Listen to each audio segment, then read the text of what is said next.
Yeah.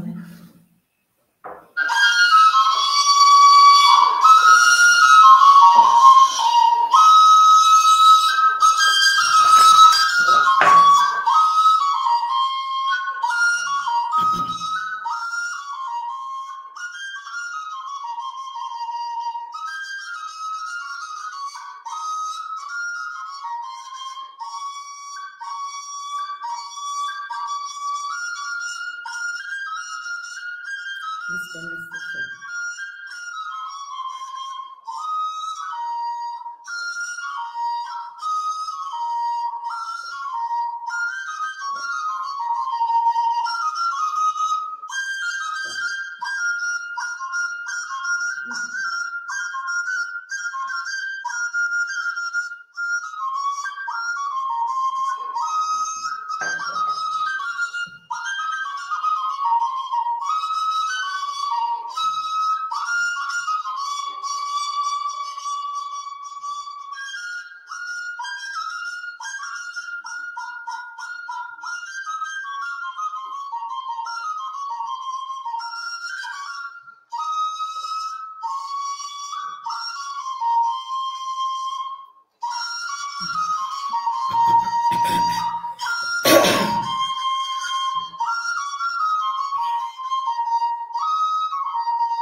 Okay, we start.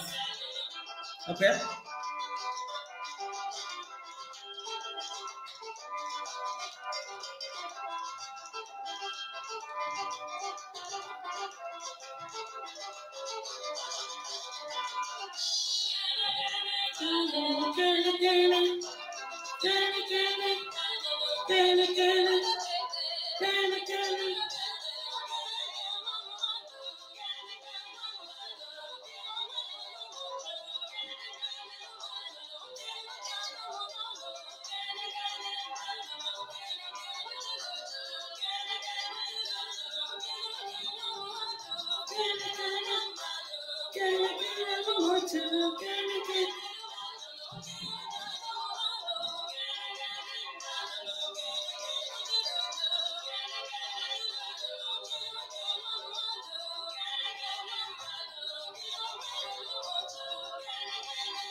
Okay. All right. We'll start. I give you now. Program I like I got for 1 hour. I'll make it a Igbo. We would do one thing. I'll make it Taweke. And my second run number. Kaiga bata. I got my talking in a marker bassa ozia. Maka n'ụbọchị ọbụla m bịara ana m eji ozi dị mkpa ozi m na-eji ebe na-adị iche achọrọ m ka inyere m aka gbasa ozi a ka ndị ọzọ nwere ike nụkwanụ enwetakwara m enweta ozi ndị na-akpọ m na-asị m na eme m encourage that the ozi na-egbe agbasa dị mma na-agbasa dị mma ka ndị ọzọ nụkwa ya ọ dị mma maka na chen na ọbụ ekere anyị ọnụ agịdị aka ikepụ onwe anyị ọbụ individually ihe anyị na-achọ inweta anyị ga-enweta ya first of all from our individual efforts then before ya were collective effort ya nwa mmiri ji agbasa ozi m otu m na-esi agbasa ya ekele m biko gbasa na ozi ya ụbọchị keta wee keakwa ya anyị kwet eke ka anyị nọ taa ana m asịkwanụ ka eke ụmụ eke ka o ketara anyị nke ọma taa ma kepụrụ anyị nke ọjọọ ka ihe niile nke ụmụ Igbo ga-eme ebe ọbụla ha nọ na mpaghara ụwa ka ọ gaziere ha n'izu nke a ka anyị na-abanye maka na ndị ichie na ndị egede ndị nna nna anyị ha ndị nke nọ n'ebe nke ọzọ ụwa mmụọ the spirit world ka ha chebawa anyị ndị ụmụada bụ nna anyị otu unu si chebe anyị n'ala mbụ n'ụdị ndụ kunu sikwa ụta chebekwa anyị na mmụọ ebe ọnụ nọ unu mee ka nke ọbụla anyị na-eme ka anyị meta ya ọfụma ihe ga-ewere ndụ anyị n'izu nke ọ na-ekwekwara bupụrụ na anyị ọnwụ otu chi na-ebupụrụ na anyị ọnwụ ụbọchị niile ma ndị nke anyị ma ndị nke anyị na-amaghị nke unu na-emere anyị ụmụ Igbo niile ụmụ Igbo niile n'ebe niile mpaghara ụgbọ niile ebe niile a na-akpagbu ha ma Naijiria ebe a na-akpagbu ha biko na-ekwela ka anyị ji isi anyị bụrụ nke ndị mmadụ na-achị ikota maka na Igbo si okota oburu isi kota oburu ndị na-achị ikota nsogbu ka ọ baa ha n'isi ka ọ wụrụkwa ha ọ ga-eburu ha n'ezinụlọ ha ka ọ nwụbara ọbara ụmụ Igbo ọbụla nke a ga-akwafu unnecessarily again ana m asị ka ọ dịrị ụmụ Igbo niile na mma ebe ọbụla ha nọ tata ise ndewonu n'ọma na-ege m otu ekele m unu ndewonu unu emeela ndewonu nọnyere nọ m taa unu nọnyekwara m na-agbasa ozi a ana m achọkwa unu gbasa ozi a maka na ozi a dị mkpa ana m asị unu nnọọ ka ọ dịrịkwa unu na mma tata weke ekele m unu ndewo enwere m ozi mkpa m ji bịa taa anyị ga-agbakwasị ụkwụ n'ebe anyị kwụsịrị na izuụka gara aga anyị ga-agbakwasị ụkwụ ebe ahụ unu ga-agbaghara m tara m ga-eji nwaanyị n'ihi na ahụ adịcha m ọ na this program adịla slated already otherwise m gara mee ya cancel but I just have to do what I have to do. Ndewonu ịnwa n'izu nke gara aga anyị na-ekwu okwu patriotism and tribalism n'ọwụ omenala Igbo and online ya ewepụtara m ohere jiri nnọọ nwayọ nye anyị the definition of patriotism. It take them time izu nke gara aga the definition the introduction ka mere but I took my time ewepụtara m time remain introduce ka ọnụ ghọta ebe m na-aga. And from the introduction alone, achọpụtara m na amara m na anyị niile amatala ebe anyị mere mistake or ebe anyị failure ala Igbo. I amatala that we have not even really been patriotic to ala Igbo. Yes, some of us are patriotic. We try to do good. We try to behave well, but to the wrong places. We've been channeling that effort to the wrong places, and that's why I name abambo ka hedi mma n'obodo nke anyị hụrụ nwaanyị ọ naghị adị mma maka that. Excuse me. If you are trying to solve a problem from the wrong direction, you will end up seeing the same result in a water every time, you know. So no why pụtakwara o nwere usoro eji eme ihe niile isoro iwere usoro eji eme ihe ọzọ mewe ihe ọzọ na-achị nwata ọsịsa maka na because of the religious mindset enyere anyị ọ na-enye nsogbu. Everything they rightly placed before ya pụta ụwa Chukwu okike a na-eme mistake ọ ma ihe niile o kere ụwa site na ndị Igbo ka o bidoro kewa ụwa ya na ndị nna nna anyị ha agba ndụ he mere ka ihe niile dị mma mechaa ya si n'ọmaka.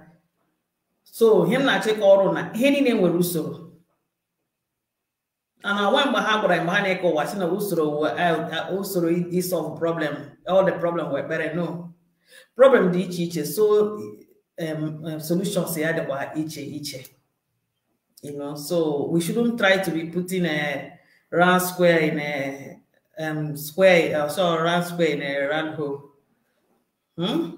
or a square in a round hole. I don't know how they say it. So I got a video. We are still on patriotism because of what we are not doing well. That's why we face challenges everywhere now, all around the whole world. Any problem in Nigeria, Igbo people bear the brunt. Any challenge anywhere, we lose our life, we lose our property. And when Sobun are not, you see us having a problem. I can remember 2005 or so, or 6. Something in Egypt, or which country government, or Egypt. Somebody went to a picture of Mohammed, Ebu Ndi Igbo. Election, Ibu. Everything, everybody is threatening us. A threat nine are north, a threat nine are south, a threat nine are east, threat nine many threat in the west. Why? Why are we behind them? Why are we always the target? Because our weakness, which we don't know, the harm and then I want to buy weakness. I know I cannot talk, I fix it. That's the places in Sawaka. Those weaknesses, those weak points, our enemies are using to get us, to have edge over us. Oh, yeah, we have better. Oh, yeah, we can message in one way. Oh, yeah, we can freedom. Now, last time I define what patriotism is all about. I will give that definition again. Ya need na egg ozima na part 2 am name because part 2 ya because jisike bambo ki get the first part. Oga amabo men igere ya oga get better standing. Ke mane by video. Now I'll go back to the definition of patriotism and tribalism. Any how you want to say it. The feeling of love, it's a feeling of love, devotion, sense of attachment to one's own nation. Equal country. Yes, you can call Nigeria a country, but we're a nation. And we're a nation, so not inside Nigeria. That is why I told you, y'all not the patriotic as a nation. Some other people are in Nigeria, they are patriotic because they are nation. They are seeing themselves as a nation inside Nigeria. Until we start to see ourselves as a nation inside Nigeria, then I am a nation inside Nigeria. Then everything will be balanced. We will not be no longer be targets or victims of anything Nigeria. So, also the feeling of love, devotion, sense of attachment to one's country or nation. This attachment can be a combination of many different feelings. Follow me here. What are these different feelings on a book here? Language relating to one's own homeland, including ethnic, cultural, political, or historical aspects. Now, I got my book here. We are going to take just two. To explain today. They're all beautiful. When I was going through them, studying them, trying to make messages with these different feelings, wonderful. But I get we are one after the other because I'm waiting them concerning each of them. I was a whole book, so I wouldn't want that. I just in a nutshell.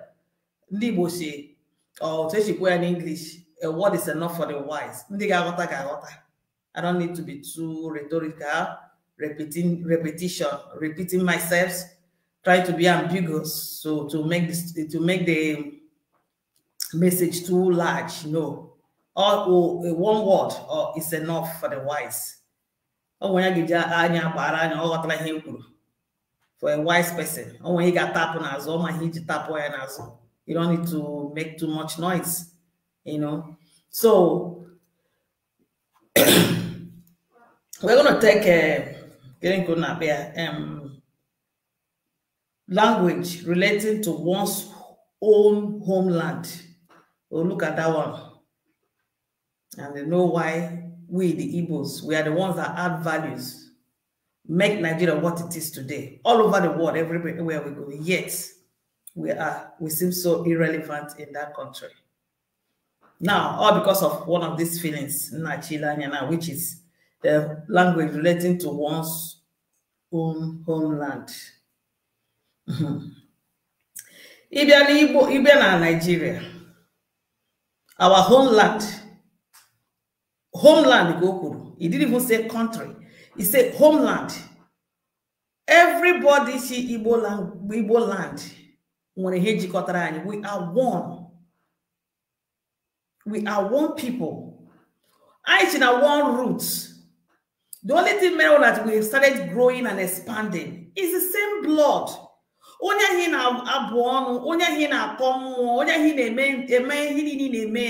You even take the life of that person with your own blood.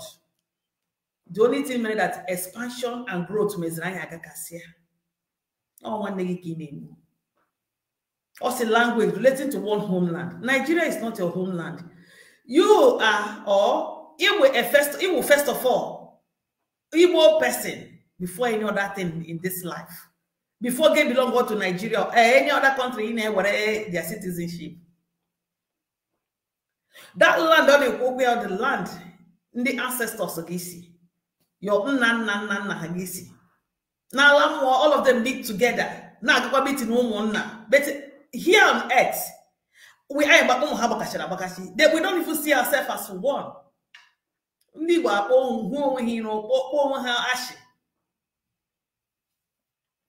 Now, can the language you related to your homeland? Or Igbo language kind of so? Let's see whether we've been patriotic or we've been patronizing this language.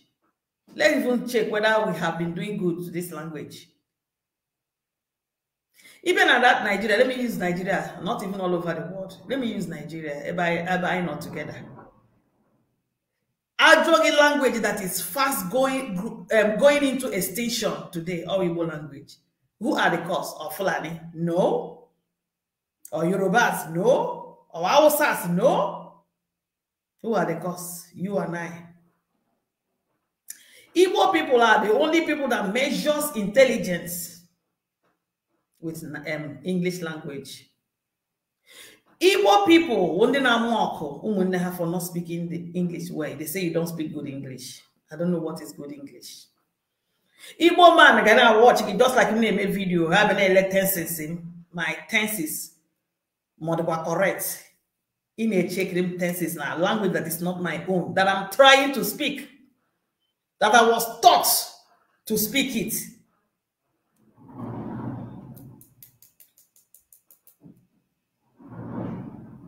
Igbos one day even in the villages that Hanaso Igbo. I don't understand Igbo. The kid me annoy most. You got two parents who Igbo people no Hanaso. All of them are guilty of it in Hanaso English and all. More English Hanaso and Hanamaso. Hanama. My mom used to. I used to. Oh, we Hanaso. I don't know English. I know I thought some people don't know how English as. I'm a Igbo as. He checked one video thread was trending this December period. One small boy, Papia is really doing a great job. What they call a mixed, it's a white mixed, maybe Papia or a white person. I'm more Europe can. The boy la village. On our one village here, one homeland there, on our homeland there. Now talk about their homeland language. We Igbo. What I can say, what I can only village in say English. Yes, I may choni or say so. It's only Igbo. Kero teaching on our village here. Imagine Basso. In other words, on a chicken may the village woman on a village in our somewhere English. And who put on our touchy.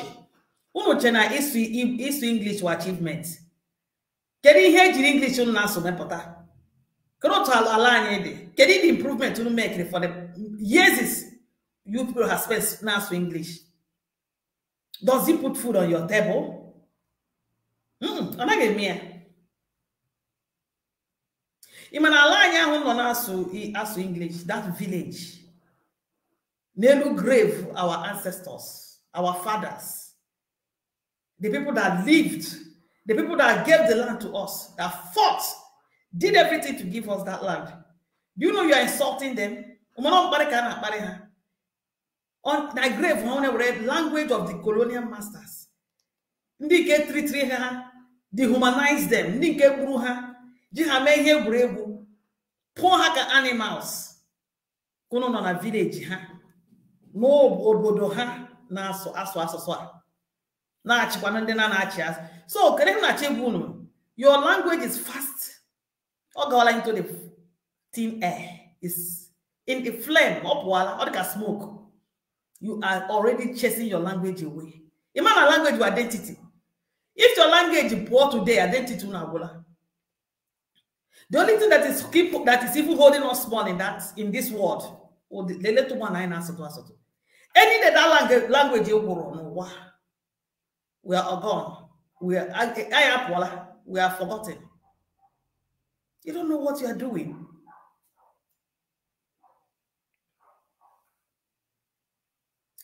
Most times, some people in Ndi Igbo.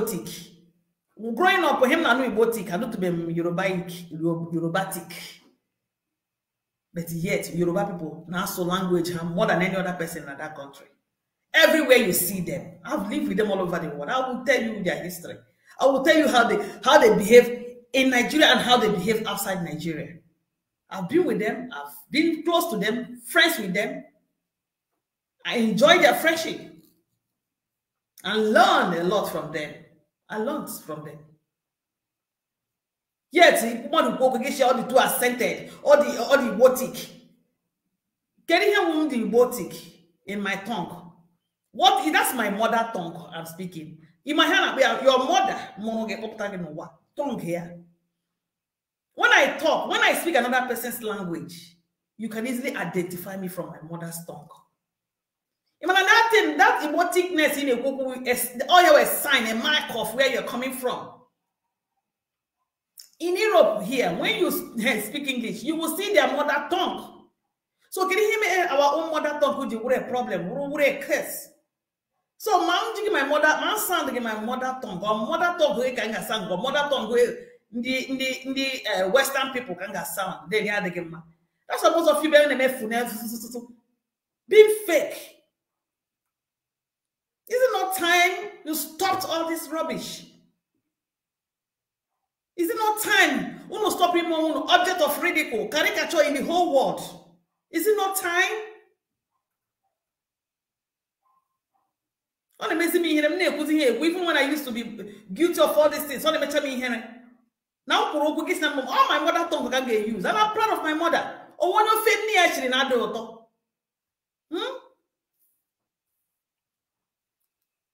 Now, even to some extent now, Daddy, now, it's a man to go to the village, give people advice, how about that you want to lay curse on them.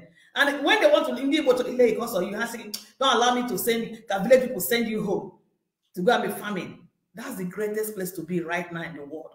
All of it, home village should be the place, imecha, gagamwe peace.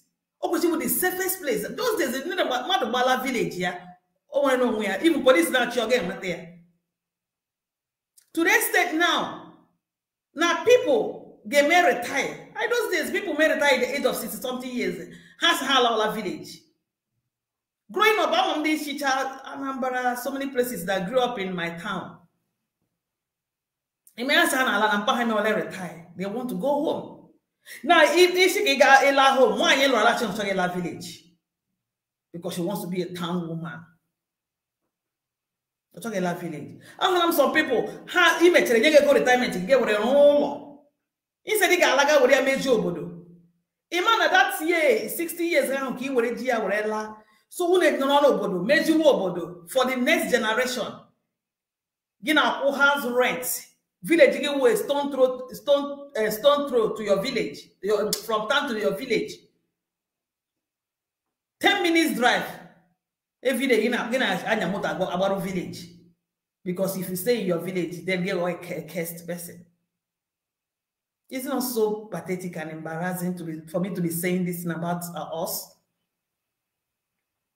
I remember somebody I know, there South Africa, almost 8 years or 10 years. He wasn't doing anything.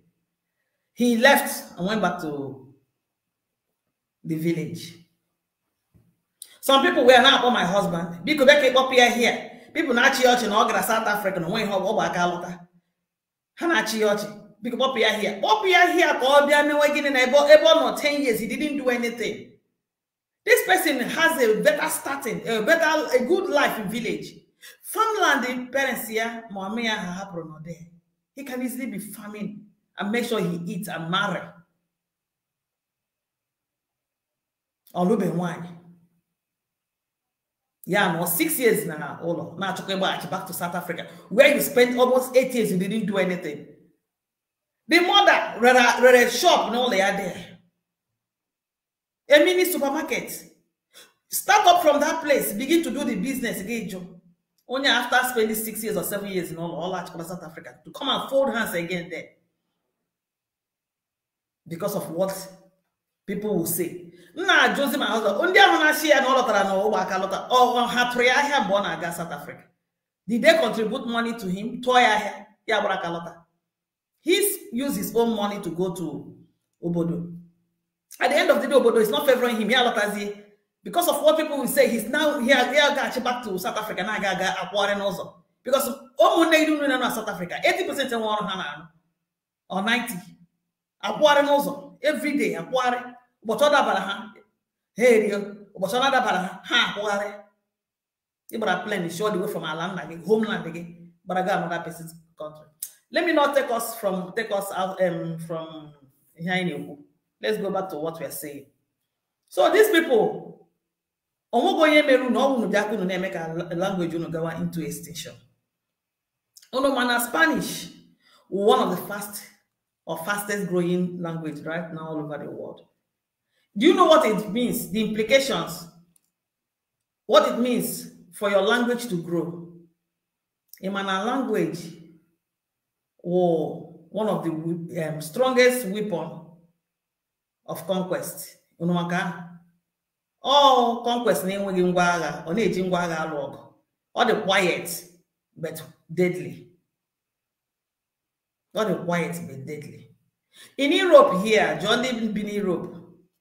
If here, before you eat, you do anything, be recognized. He got more language. May more language, you will not fit in. You will not even walk. You will not eat. You will not do anything.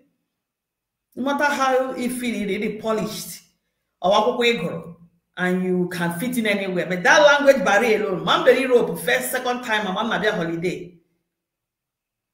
I stranded. And one of the injury I say I chose. They don't understand English. Man, language is powerful. I began to appreciate my language. Europe, I embrace my language. Now, so my language. Now, there's a bold to be an Igbo person. Now, I just sound Igbo very well, so you can know now I'm Igbo. Because I don't want Igbo to go into the thin air. If put outside Olok, even a language is powerful. When I could not communicate in English, when I could not solve my problem in English, even to go to hospital here now, I can't remember because I have to speak the language for me to explain myself. So Spanish is one of the fast-growing language in the world. And you know what it means? A plus to them. A real plus to them. That's why they change again. They change everything about you, and they are not hating each other now the way they use on your ancestors. Now you don't even want to answer Igbo name. Beautiful, wonderful name. It's okay, that the name. Even when I don't know the irrelevant, no, what? Even when Odoji begin creating and invent things, you might not know Odoji because they are as our here.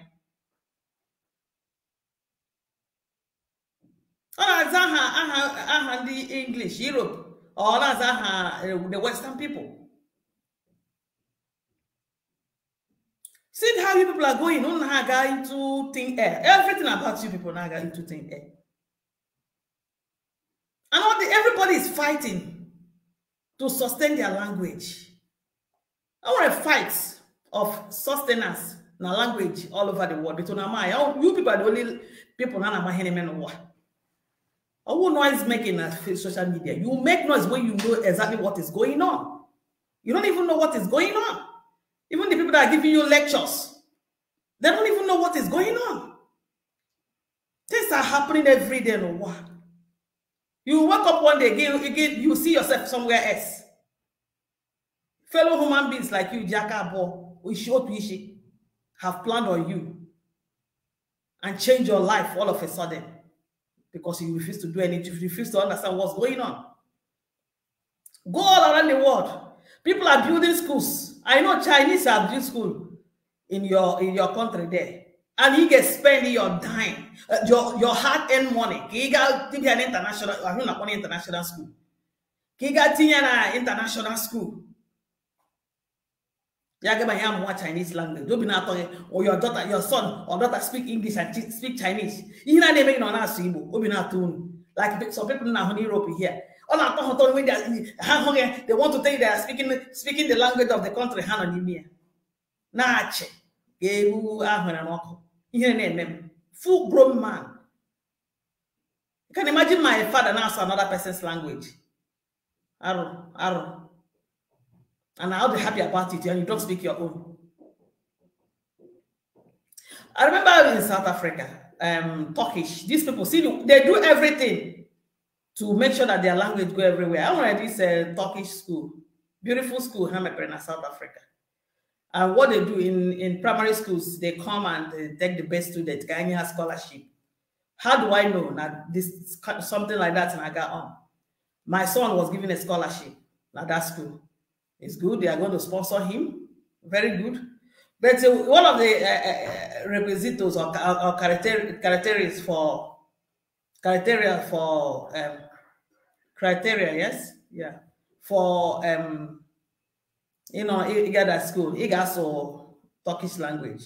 It's a way of promoting their language.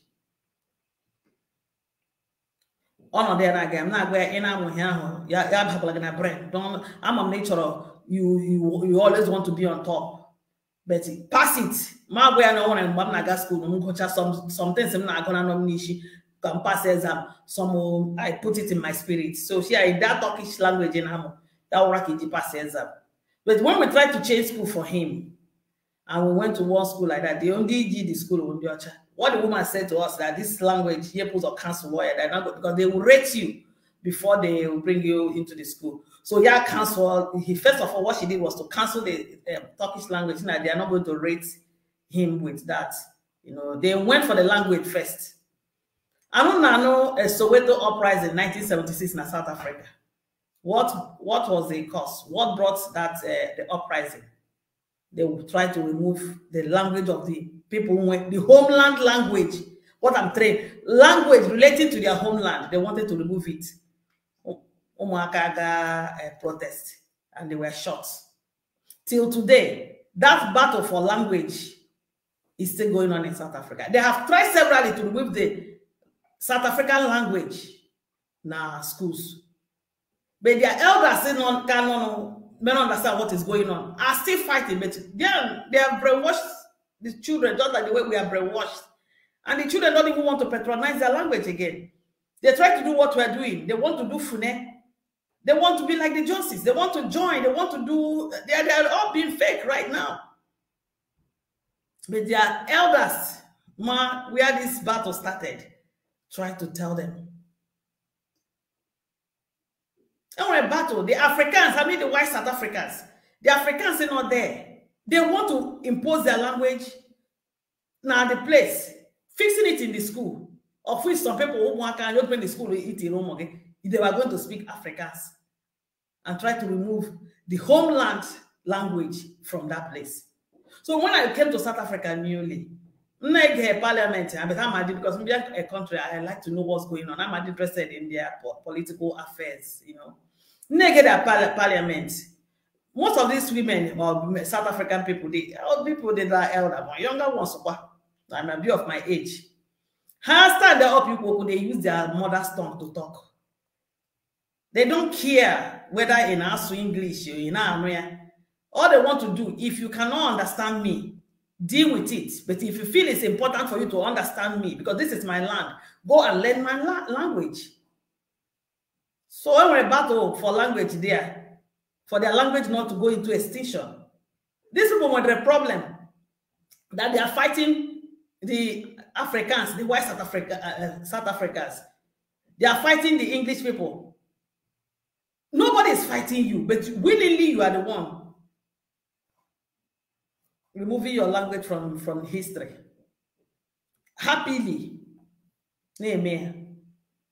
Oh, one lecture, somebody, a professor, now caused my problem,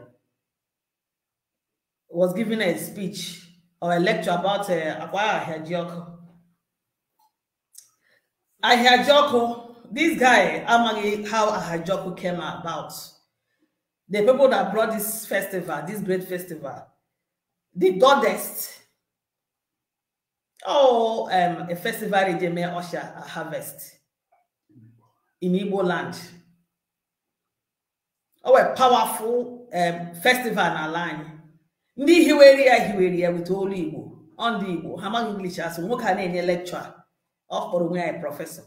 With English language in this lecture. Na Igbo, na Ariani. Spitting on the grave of our ancestors that brought this Ahajok. I don't know where our problem is coming from. You don't know where it's coming from? That's why you can afford to see a professor any bribe during an election, Yana, to sell the future of the children, the young ones. They are selling they've sold our language out. That's it. People are fighting because language is your identity. They are fighting for their language. Now, I want to tell you something. I like this story to teach, which is a very better way of even making you to understand what I'm saying. I want something to go about Igbo language. This language is not Igbo language. And I'm not going to Igbo language. Again, today. Even at 2020, when I used to do Ghana until in that time, I had a revelation, loud and clear revelation. Awesome. Actually, awesome. Try I use Igbo language. Igbo language. Since 2020, even though I'm from the beginning, but now I do well now. From 2020 till today, Igbo community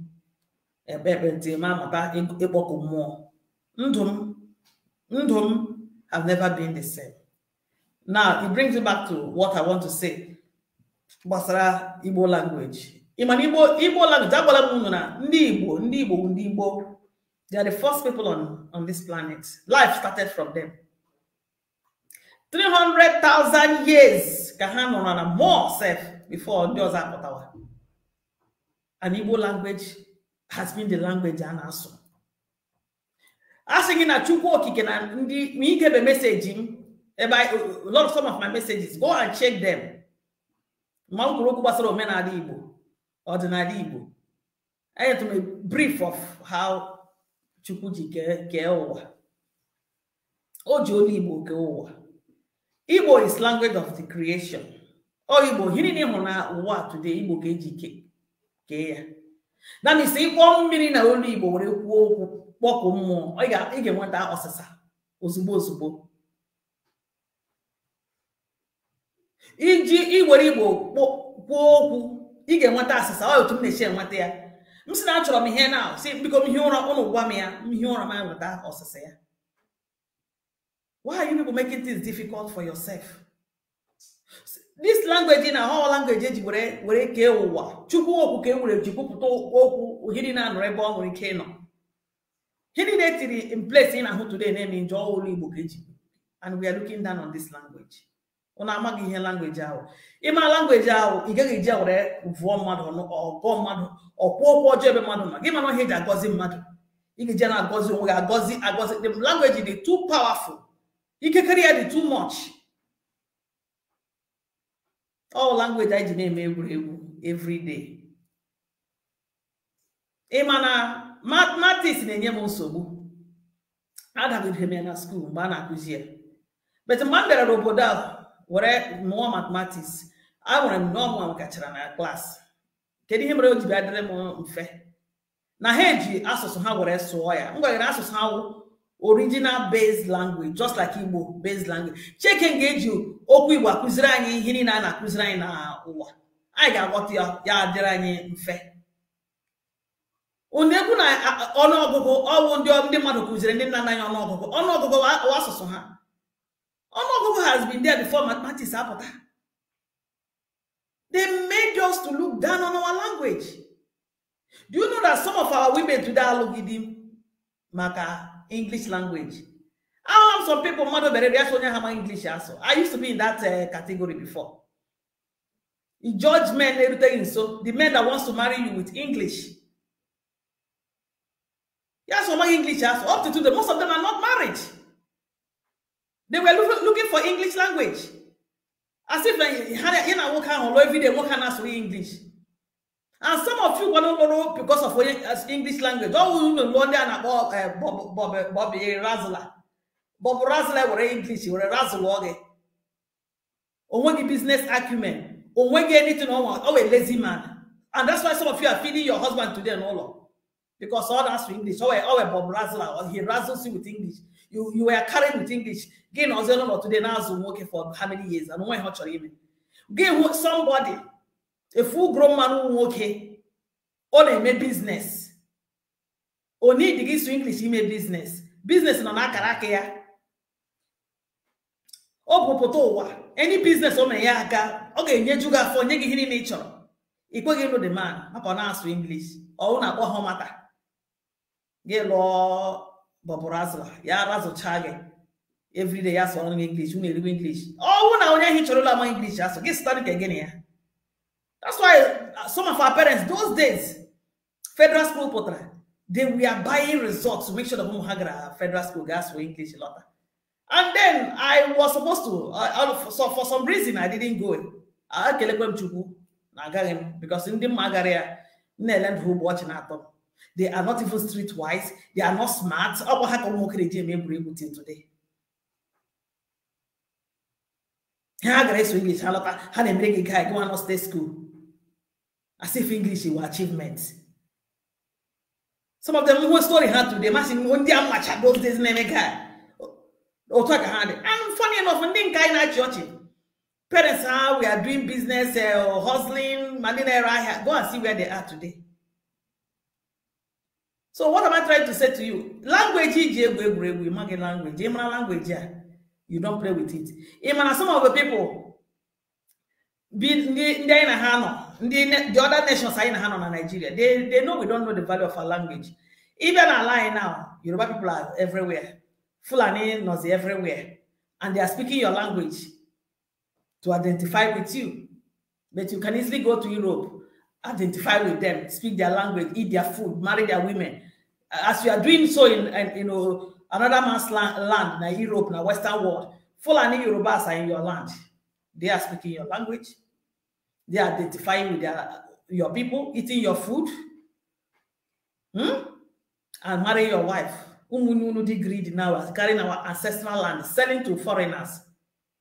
By the time you eat at Arona, Anasu, Fulani Nasukeha, Yoruba Nasukeha, I must go and where the original language in Ndi Igbo. Just like what happened in Lagos. Lagos used to be Yoruba land before. Some people, some states, know today that Anasu Yoruba. It was not like that before. All through him, all to see me. By the time they dominate, their language will dominate because they speak their language more. Even though they speak your language, it's not going to make their own to go. Some of you know also Yoruba and Lagos, but they Hanasu Igbo. That is why you don't Yoruba guy on a 1 year bata. On top of your head, they switch to Yoruba. So why Yoruba language? And you think they are rude, they didn't even take it. No, that's patriotism. They are patronizing their language. Because you are seeing it as rudeness. He's seeing this as a normal thing. Because you are not doing it doesn't mean all the rude. He's going to be rude and stupid. Ya won't 1 year okay or 1 year yaswari English. That's where the stupidity is.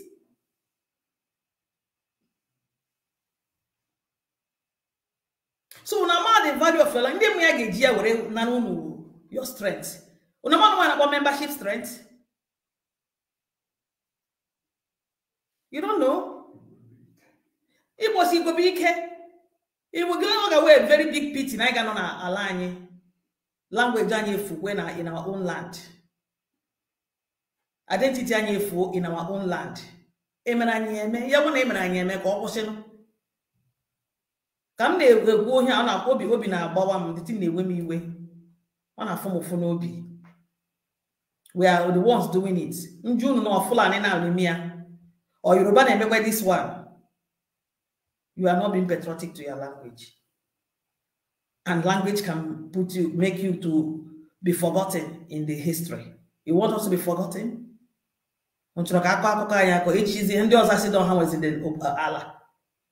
children will get easy few. They confused. They will accept no harm with Allah. We better be careful where we are heading to. And some of our teachers,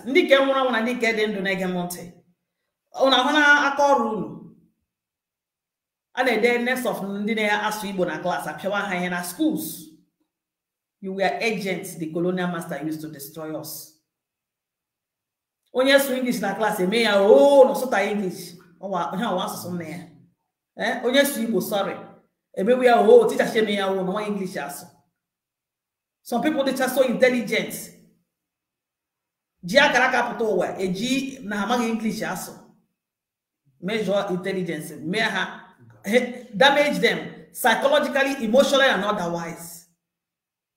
And when they get ask you, we don't speak Igbo in our home. Na Kurunaka. Igbo English you not also oh, that's a complete rubbish. You know, complete rubbish. I wouldn't go too much in our language because I have to quickly touch another one, which is another interesting one. Please, I'm going to do that. I don't like to spend so much time, but I'm going to do it today a bit. Quickly, let's look at ethnic or ethnicity, or you can even call it group. I'm going to be a bit fast now. You can call it ethnic group or group. It must be a group. Now, getting here with ethnic or ethnicity. Can make it the definition so we can from there we pick it up, you know. Ethnicity, okay, how in Igbo language first or ejirimanande heji manunu ahu na shi ha heji manunu unu were uniqueness, unu were oneness. Let's see what the dictionary meaning of the English definition says here. Also, the quality of facts of belonging to a population, group or subgroup made up of people who share common cultural background or descent, as in descendants. We come from the same descendants. I share a common something. Or the group. You only know one, no matter where you see your brother, anywhere you see your brother or your ethnic person. Or another one here. Also, group of people who identify with each other on the basis of shared attributes that distinguish them from others. Oh, the Heji Manage. When he distinct from another person, oh, the Heji Manandibo, when Heji Manandiozo, oh, Hindi Bona saw a son, Sondioza, so and so. Oh, your group of people, your cultural uniqueness, Yemen could one. Now, let's see whether we are sharing, even also sharing this feeling. Let's see whether we share this feeling as patriotic Igbo people in this aspect. Let's see whether we are doing it. Let's see whether we can identify ourselves or how other people are identifying themselves, even when they see themselves outside their homeland. I remember those days when my father said, "Hey, in a town." The group will be in a town. On school road, Macaulay, Azikiwe. Otaya Shishina the same village. We Hana together. If I local school has I local school together so money because of the ethnicity, the ancestral connection. Most times the fathers had an all and they may meeting from one place to another.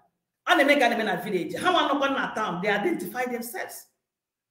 Oh, it's still happening now. No, does not mean it may happen now. You know why? They get some core values, which is the ethnic people, the things that bring you people together. The core values are in one respect for one another. But this time around, they don't know what respect is all about. Your elder sister or elder brother respect. If you know it's an opportunity to oppress you. Or what I can if you know opportunity to email mandatory insult. Now, in Ndi Igbo, the core values with this ethnic group, ethnicity, Hejamaha. Igbo say, one, Onyagala one near. That means you one negi nama, in we are no agala one negi.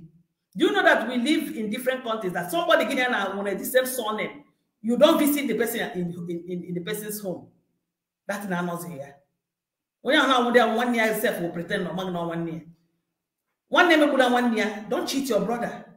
Even the businesses. I will give you instances whether we are doing this as Ndi Igbo or not.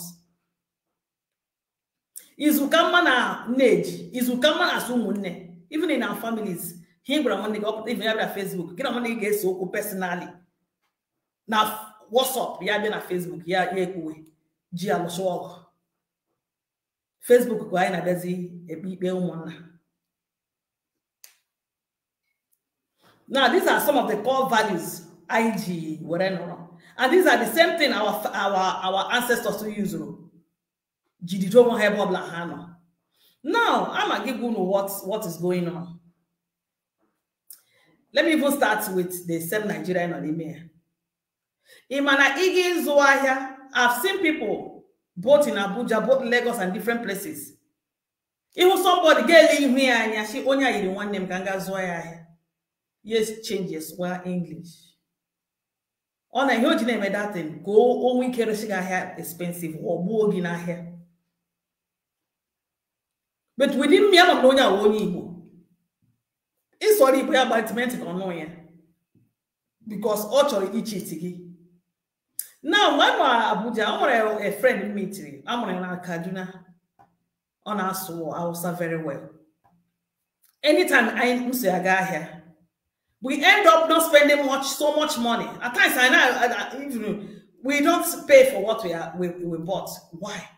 I know she's on the outside here. Once all switch on so outside language. On the outside, you have got actually will take and go. At times, I know it's your business. You don't want to. Yeah, Joe. I know a price is some things now. What you know we are getting that thing immediately. Even get it even lower than in high choice. Now, every experiences personally, I always have experience. You know what negation I always have experience. I'm not very, very observant about Namgara. I'm not carried by things. I hope I'm here on what gave me mad carried.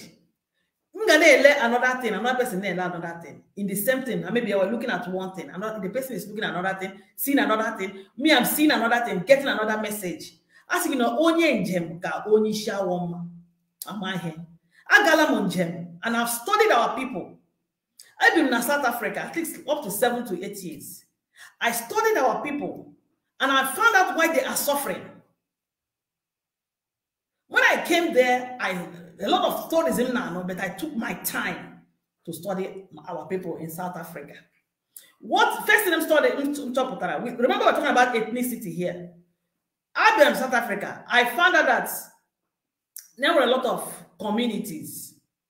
Not South Africa. There were a Chinese community. There were an Indian community. There were a Jewish community. And these are people who are ethnicity. We can call it community now. These are different ethnic groups. Now, became surprising Mahu Yoruba community also. Over street, Hano, and about Jew Street, they all had dominated that place. Doing very well. Let me tell you what happened to our people. Because anytime there was a xenophobia of xenophobic attack, or anything in South Africa, our people now wouldn't gather down every day. After talking to you, one of our brothers or sisters are gathered down in South Africa. I will tell you what they are not doing right. I will tell you because they are not observing these core values. They are not together. Do you know that Chinese, when they are Chinese, where they live, Chinese area, they live there, defend themselves. South Africa cannot say how they make the big attack, how Chinese will come out also in group and fight them. Here with that Chinese market, you don't go there and burn it the way they burn our people's thing. Same way with Jewish people. Even though there's some malls, some big supermarkets, the Jewish people get here with an annex of that big supermarket. That's where when shares there. That they go there, all of them go there to go and buy things. You don't need to tell them to go there and buy things. They go there and be buying things. Supporting each other. That's why Chinese, the powerful, rich in South Africa. Jewish people, one of the richest in South Africa. That South Africa cannot even do without them. That's why they can't even attack them. India is the same thing. Indians are taking over the banks, banking system. Pharmacy or Indians, they are supporting. I will tell you how they did all these things. Accountancy. Our people, so one of the earliest people Ndi Igbo got South Africa. Today, they are nowhere to be found in South Africa. I will tell you what happened. So when these communities, when the communities there, of which Yoruba people were their own community there. I go to Yoruba people in South Africa. So when I was in South Africa, I found out what's going on. You know what I did? Find out the rubbish in Ndi Igbo. Very expensive, but I was happy there for my sanity. Now, the people I couldn't identify with my people, my ethnic people. So another level of identification, which is Nigeria, I had to identify with Yorubas as Nigerians. I was dealing with Yorubas. Now, during xenophobic attack, let me tell you what Yorubas do. Yorubas, don't remember the remoto. How line up near remoto. And when xenophobic attack, South Africa's plan and how about those places. Yoruba people can never be victims. Because they are already doing competition. Business. He can't even once every Yoruba their Yoruba group. The other day, the guy from Mama Boy, I can join all the Yoruba can come and I hope you are fine because that's the people I identify as Nigerians. Yes, that they didn't sleep, but all throughout the night they were carrying all the cars known as Jew Street in South Africa. That Johannesburg, these Yoruba people have never been victims of this xenophobic attack, especially Mana shops or this thing or Ebane remote. They have never done that. But Igbo man, they want to see you go down. They are happy that you have gone down. I know what I'm talking about. You're already happy that you have gone down. Yeah, your ancestors men. Also, one nagala 1 year. I want to use this aspect of the core value of ethnicity, what is bringing us together, why we are together, the reason we should be together, why we should not go alone. Because the best way to kill somebody is taking them one after the other. You were one person, they didn't say anything. We hear now us, but they didn't say anything.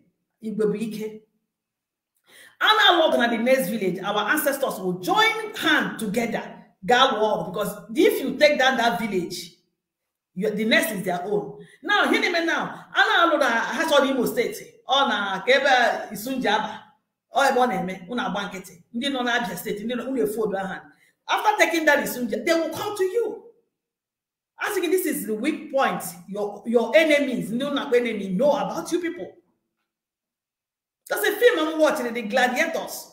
When they were fighting, that guy, Crowell. Yes, I know. If let's be together, the ring.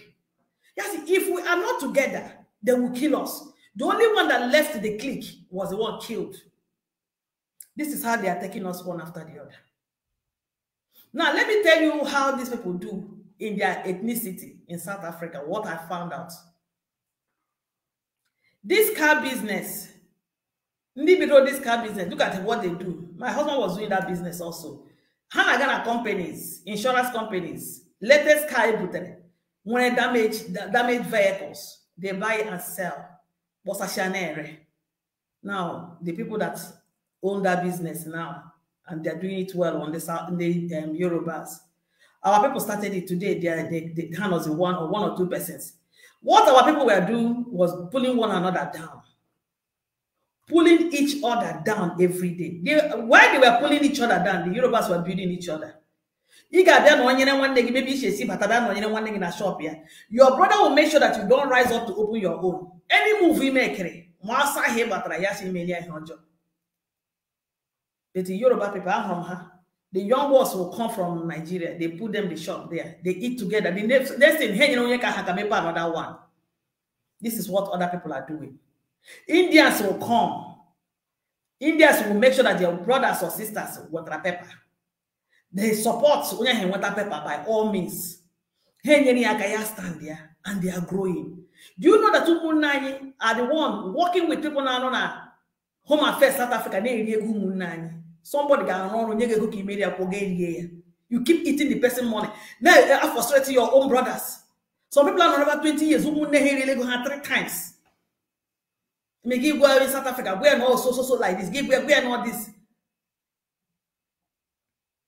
I only one guy. Okay, let me go. I'm working in Ethiopia.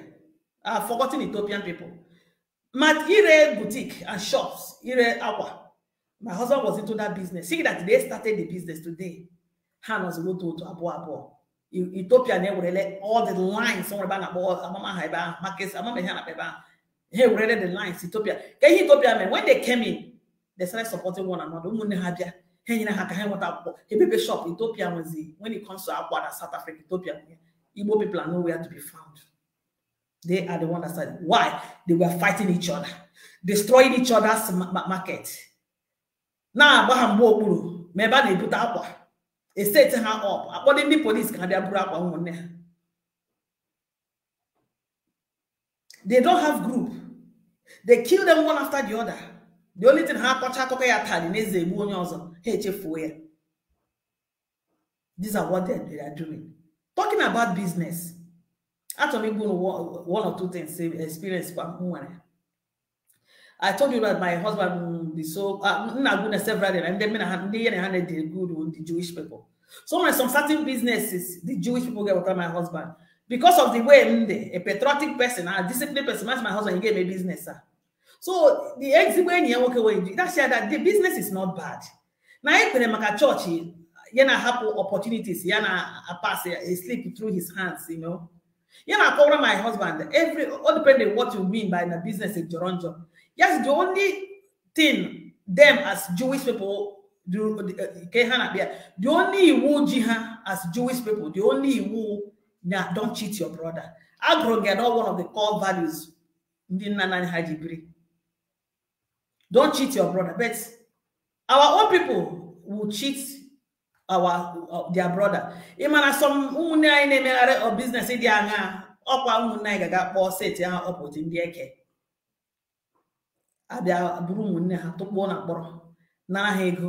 in some cases they kill them. Blood money. I'm saying that they are killing themselves. Here usually South Africa say to right now. Ndi Yoruba na Jumina how my husband getting him and I hate you. Why do we hate ourselves? Why I was in South Africa when there were some challenges, I run to the Yoruba people. Because Yoruba people patronizes each other. They know what patriotism is all about. Because me and my husband were Nigerian people, they even help us. I've run to my brothers severally. Do you know that when I get Europe, Lotta? I saw the way in Abra and about public transport, train, public bus. Yeah, I try to use it. How was it and my husband kind about public motor? Yes, someone by name motor. When we packed our things and left, went back home, we couldn't stay. We came back again. Do you know what this year Yoruba people did? I mean the Yoruba Muslims. So on the even though I work with a few Yoruba Christians, but in a hundred and a clicky or when no need religion and they are divided behind South Africa. You're being a Baba Saha, you see Yoruba community. Even when Hawaii Mishi, all of them are not one Hawaii Beron, how Corona get out. This lady, but I'm on board. I saw her, she made money and left South Africa. They were supporting her. Mumu came and South Africa. Now I gave one name Mishi. I lot of that period we didn't have car. This Yoruba group, my husband my husband is a very good man. Shy no talk now or when motor no they gave us car for 1 year to be driving. Igbo man again. I'm human in South Africa. Unu si na akpagbu na Nigeria. Or the same people in South Africa na akpagbu unu. Your problem is a complex problem, an internal problem. You need to solve it. Do you know that somebody, I had so close. I remember from yesterday. I remember when I was preparing this message, my boy, for standing by us, a Yoruba person, a Muslim. And how many Yoruba people, my Christians, young boys from Nigeria, they passed through his house. No, until her stand there, they will leave them to go.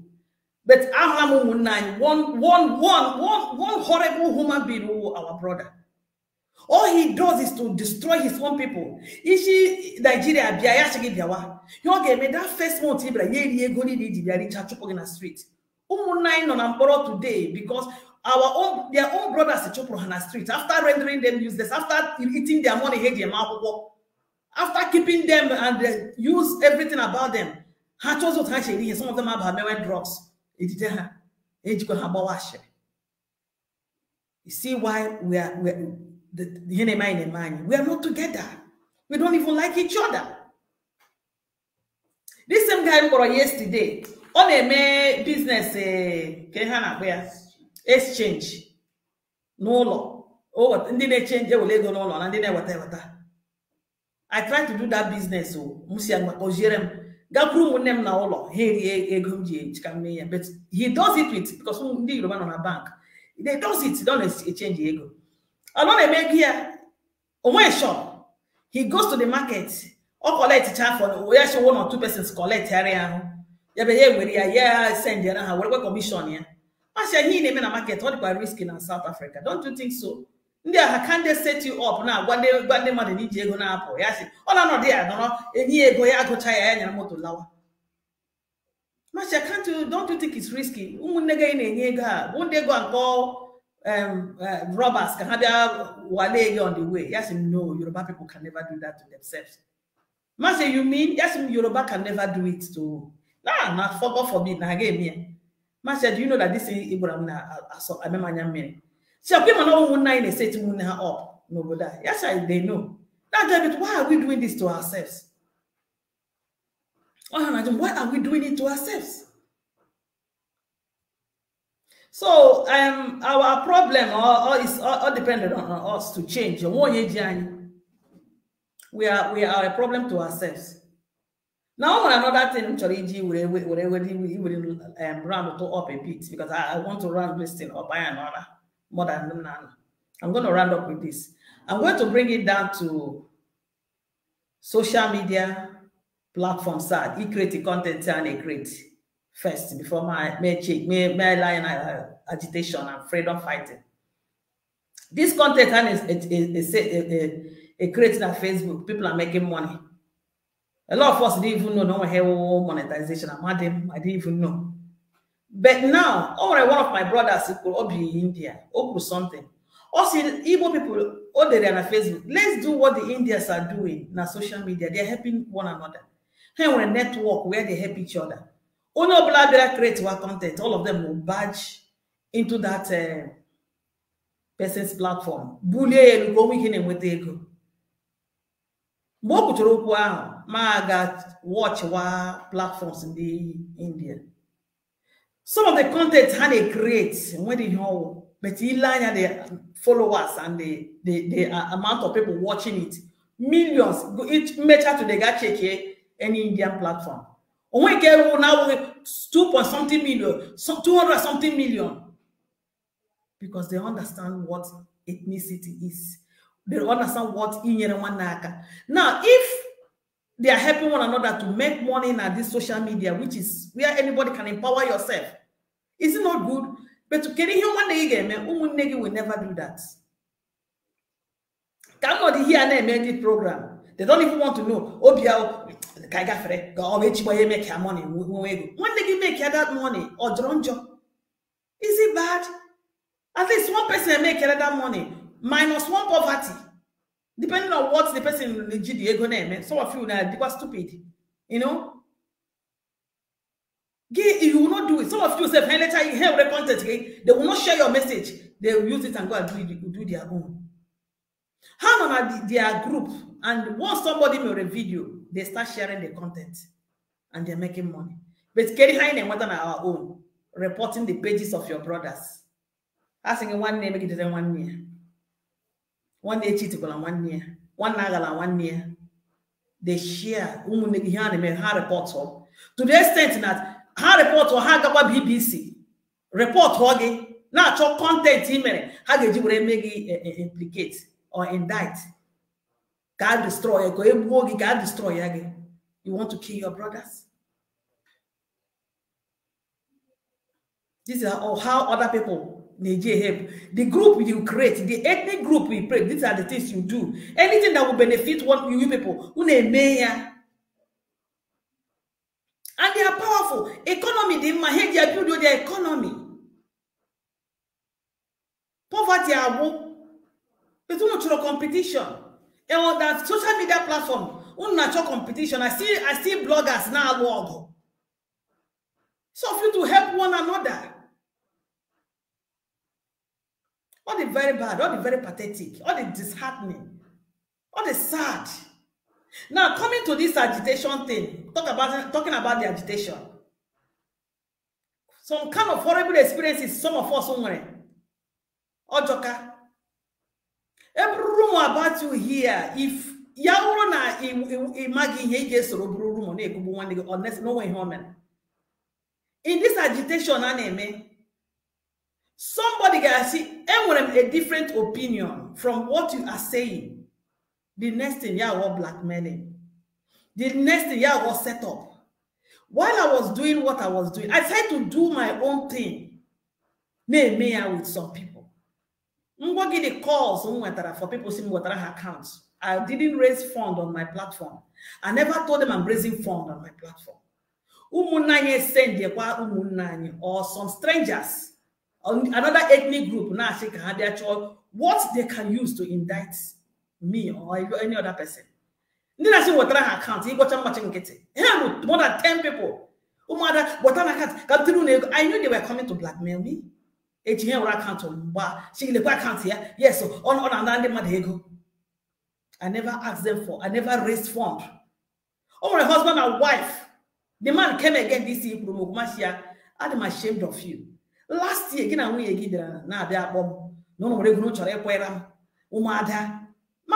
are not raising funds. Cannot teach children. Nigeria see Nigeria what I mean. We actually want to call Ribu. We are Mama Matter. You have to work. He said here when you get up. Now go Ribu. Imagine, am I raising funds? How can you be sending me money from Nigeria? Almost more now one discipline. Story no gonna too much. Yet they look for another way. One AD somebody. Can I help them and sponsor any of this? The church. So it has that I'm sponsoring terrorism.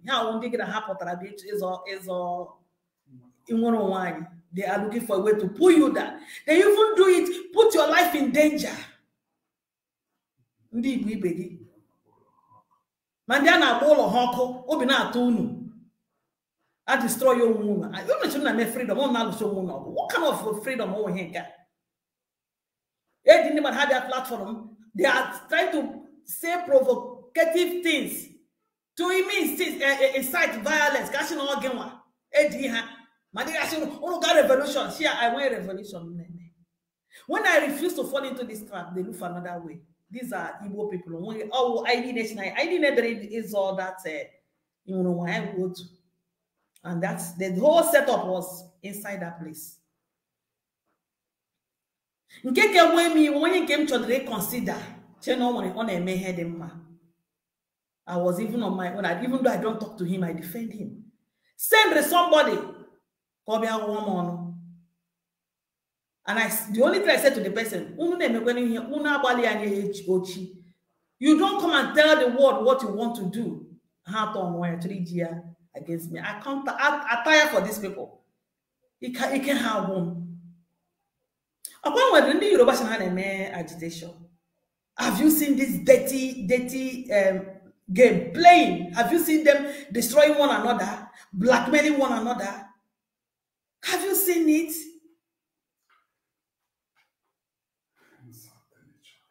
Insulting each other. I didn't see all these things.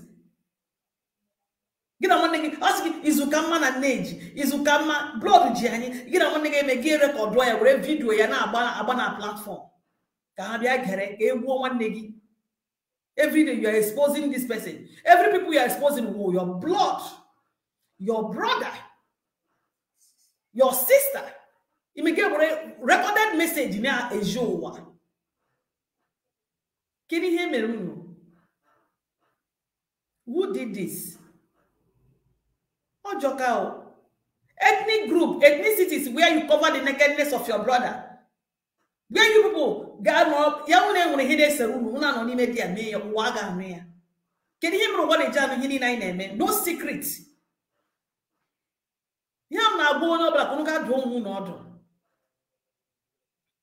Every room who they brew and aga. Yoruba people now all the other connection or battle one PhD holder from abroad. Una Koreaka. Now one will work wine. When you work one, you are not connecting it to one all of you on Facebook and message in a business people. Why are you carrying people's private life out there? Online you no game this social media platform. Ndi Igbo don't know order. These core values this is what was holding them. They keep secret. Hana Wizu. Hana not together. And when conflict has solved, we are inside. I am not to the extent that I can solve problem ourselves. You don't go and call Fulani soldier. They will happily do it. DSS police, even when these are your enemies, they will happily kill your brothers inside the cell. When you hire people from ethnic group, other ethnic group to come and insulting your own people on a platform, I see how happy these girls and these boys are doing it on Facebook.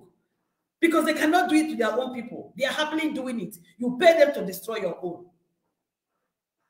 That is not patriotism. We are talking about patriotism. Patriotism is looking after one another, checking your brother's back. Oh my God, you bring it back to the group because you share a lot of things together. That is where you will solve your problems also. That's what patriotism is all about. Some sort of patriotism, Omenala, is in this line. And when you don't do it, your enemy see how this weakness is in you. And that is why we are always the victim, both African countries, Asian countries, everywhere. Do you know that most times in South Africa, interior places has to have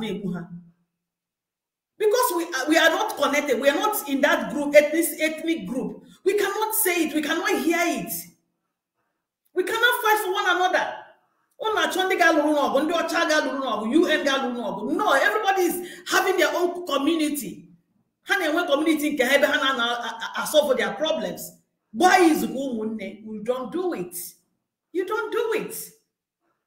So this is I see a word is enough for the wise. Change the way you do things. Readdress your steps. Change solution. The solution of a thing is in a thing. Problem Ndi Igbo no na aka Ndi Igbo. Try to be patriotic. Patronize yourself. Patronize one another. Ebe ga akwụsị ka m si ka izu ka anyị na-aba ka o wetakwuru ihe ọma ka okwu nke m na-agwa unu ka ọ mịa mkpụrụ ka ị na-enweta okwu a biko amari unu gbasa n'ozi a ọ dị oke mkpa gbasa n'ozi a ngwa unu ndewonu ka ọ dịrị na mma ndewonu ụmụ Igbo ndewonu ka mgbaratụ egwu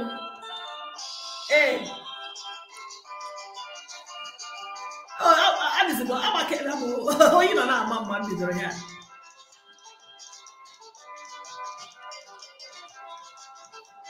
You are on day one. God, the Maziano, no? Mizu Kaza. aga m apụta ka m mechazie the other aspect. Ndewonu. Ngwanụ, ndewo.